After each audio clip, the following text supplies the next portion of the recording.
കൊടക് ജില്ലാ സാഹിത്യോത്സവം ഏതാനും നിമിഷങ്ങൾക്കകം സമാപിക്കാൻ പോവാണ്.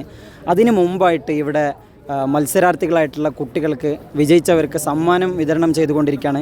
അതിൻ്റെ ഒരു സുന്ദര കാഴ്ചയിലേക്കാണ് നമ്മളിപ്പോൾ കടക്കുന്നുള്ളത്. നമുക്കിവിടെ ഒരുപാട് മത്സരിച്ച് വിജയം നേടിയ ഒരുപാട് മത്സരാർത്ഥികളെ നമുക്കിവിടെ കാണാൻ പറ്റും. അപ്പോൾ നമുക്ക് മത്സരാർത്ഥികളാണ് ഇവിടെ ഒരുപാട് വർഷങ്ങളായിട്ട് കൊടക് ജില്ലാ സാഹിത്യോത്സവയിൽ മത്സരം വിജയികളായിട്ട് സ്റ്റേറ്റ് ലെവലിൽ വിജയം നേടിയിട്ടുള്ള വിദ്യാർത്ഥികളാണ്. ട്വിൻസ് ബ്രദേഴ്സാണ് നാഫി നൗഫൽ. അപ്പോൾ ഒരുപാട് മറ്റു മത്സരാർത്ഥികളുണ്ട്.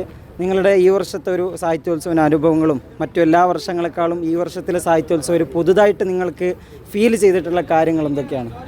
നല്ല രസമുണ്ടായി മത്സരിക്കാൻ, പിന്നെ നല്ല ടഫുണ്ടായി പാർട്ടിസിപ്പൻസൊക്കെ ടഫ് ഉണ്ടായിരുന്നു.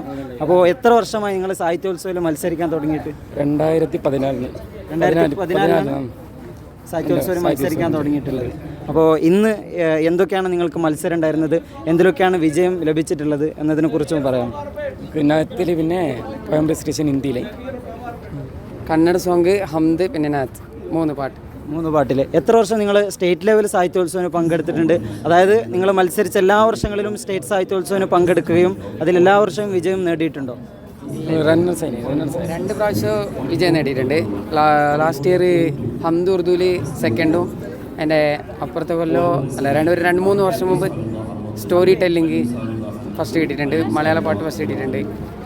മാഷാ അല്ലാഹ്. ഏതായാലും ട്വിൻസ് ബ്രദേഴ്സ് നമ്മുടെ കൊടകിന് അഭിമാനമാണ്. എല്ലാ വർഷവും അവർ വിജയം നേടാറുണ്ട്, സ്റ്റേറ്റ് ലെവലിൽ പങ്കെടുക്കാറുണ്ട്. ഇൻഷാ അല്ലാഹ് ഈ വർഷവും വിജയം നേടിയിട്ട് നാഷണൽ ലെവലിലേക്ക് എത്തട്ടെ എന്ന് സന്തോഷം അറിയിച്ചുകൊണ്ട് ഇൻഷാ അല്ലാഹ് മറ്റൊരു കാഴ്ച